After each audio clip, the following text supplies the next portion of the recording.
Good morning, student. Class 11. Today we will read lesson 2 Hornbill. We all we are not afraid to die if we can all be together. जब हम सब साथ में हैं तो हमें मरने से बिल्कुल भी डर नहीं लगता है। हम इस चैप्टर में आज पार्ट 3 पढ़ेंगे। पार्ट सेकंड में हमने क्या पढ़ा था कि जो सुई है, सुजैन है जो 7 साल की लड़की है, उसके माथे में चोट आ गई थी और उसके आंखों के चारों ओर काला घेरा पड़ गया था, लेकिन उसने अपने फादर को, अपने पेरेंट्स को इन्फॉर्म नहीं किया था। क्यों? क्योंकि वो नहीं चाहती थी कि वो परेशान हो, और वो उस समय, जिस समय के हम सबको वो सुरक्षित कर रहे थे, उनके पेरेंट्स जो है सुई, जोनाथन और मैरी, तीनों चारों लोग क्या कर रहे थे, सबको सुरक्षित करने में लगे हुए थे। और वो अपने घाव के कारण पूरी फैमिली को परेशान नहीं करना चाहती थी। यहाँ तक हमने पढ़ा था पार्ट सेकंड में। आज हम पार्ट 3 पढ़ेंगे। Let's start. By morning on January 3, the pumps had the water level sufficiently under control for us to take 2 hours rest in rotation.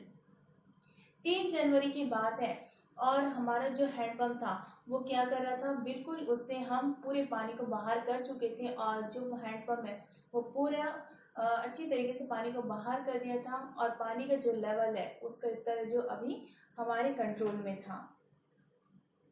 2 hours rest in rotation, और जो पंप है, handpump, लगातार काम करने के कारण उसे हम 2 घंटे के लिए रेस्ट भी दे सकते थे। But we still had a tremendous leak somewhere below the water line and on checking, जब मैंने चेक किया तो मुझे यह पता चला कि कहीं ना कहीं से जो पानी है हमारे वेव वॉकर में क्या हो रहा है, लीक कर रहा है, घुस रहा है। I found that nearly all the boat's main base frame were smash down to the keel. फिर मैंने देखा कि जो उसका वेव वॉकर का जो पार्ट है, जो फ्रेम है, वो पूरी तरीके से स्मैश हो गया है। स्मैश का मीनिंग होता है टूटना। जो फ्रेम है, साइड का लकड़ी का टुकड़ा है, वो पूरी तरीके से टूटा हुआ मैंने पाया। In fact, there was nothing holding up a whole section of the starboard hull except a few cardboard partitions. फिर क्या बता रहे हैं वहां पे कि कहीं ना कहीं से पानी तो भयंकर रूप से प्रवेश कर ही रहा था, और पानी का स्तर था वो भी हमारे कंट्रोल में था। उसके बाद भी मैंने क्या देखा कि जो लकड़ी का गत्ता लगा हुआ है वो उसका फ्रेम टूट चुका है, और दाहिना, वास्तव में जो कश्ती का दाहिना हिस्सा है वो किसी के सहारे नहीं था, बस कुछ अलमारियों में बटा हुआ था, कुछ पार्टीशन में बटा हुआ था। We had survived for 15 hours since the wave hit, but wave wouldn't hold together long enough for us to reach Australia. फिर क्या बता रहा है, हम लहरों से उनके टकराने के बाद 15 घंटे तक जीवित रहे, लेकिन जो वेव वॉकर है हमारे द्वारा ऑस्ट्रेलिया पहुंचने तक इकट्ठा नहीं रह सकता था। जो लकड़ी का फ्रेम था वो धीरे धीरे इतना टूट चुका था कि ऑस्ट्रेलिया पहुंचने तक हमारा साथ नहीं दे सकता था। I checked our charts and calculated that there were 2 small islands a few hundred kilometers to the east. फिर मैंने अपने चार्टों, जो उन्होंने जो चार्ट रखा था, जो डायग्राम रखा हुआ था डायरेक्शन का, उसको निकाला और देखा कि जो हमारा वेव वॉकर है वो कितने किलोमीटर की डिस्टेंस में है। टापू के पूर्व की ओर में कुछ 100 किलोमीटर की दूरी पर थे। One of them in Amsterdam was a French scientific base.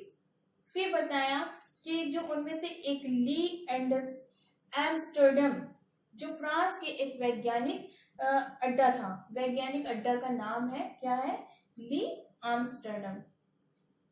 Our only hope was to reach these pinpricks in the vast ocean. उनका एकमात्र लक्ष्य वहां तक पहुंचना था। कहाँ पे? उस ओशियन में, उस सागर में पहुंचना था। But unless the wind and seas abated so we could hoist sail, our chances would be slim indeed. The great wave had put our auxiliary engine out of action.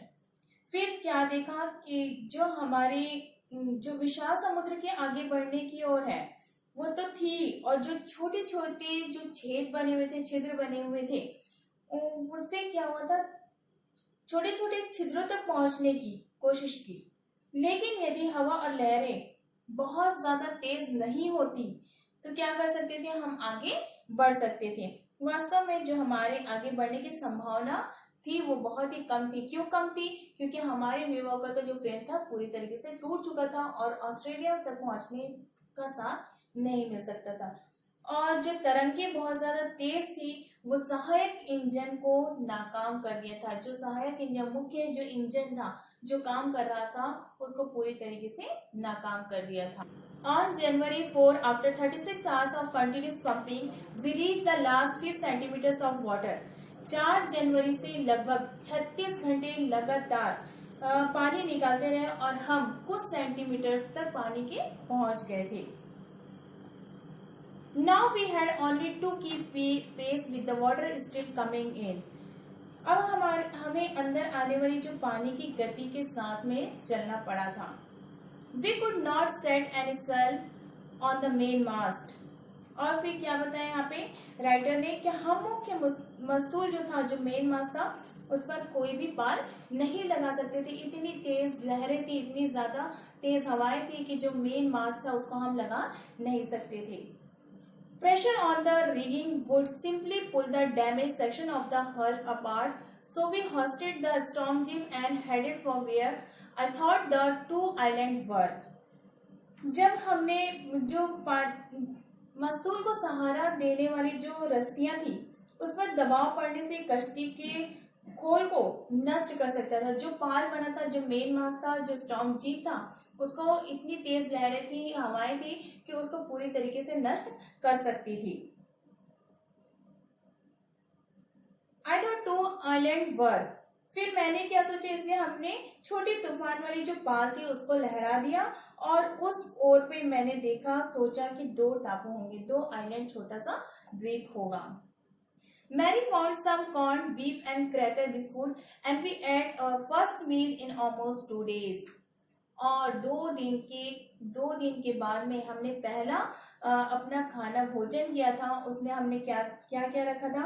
Biscuit रखे हुए थे और अपना मांस रखा हुआ था, अलग से बिस्कुट था और बहुत सारी ऐसी चीजें खाने की थी जो 2 दिन के बाद हमने पहला भोजन अपना किया था। आई होप कि आप लोग को लेसन यहाँ तक समझ में आएगा। पार्ट 4 में हम आगे का कंटिन्यू करेंगे कि 5 जनवरी 6 जनवरी में आगे इन लोगों ने समुद्री तूफानों से किस प्रकार सामना किया।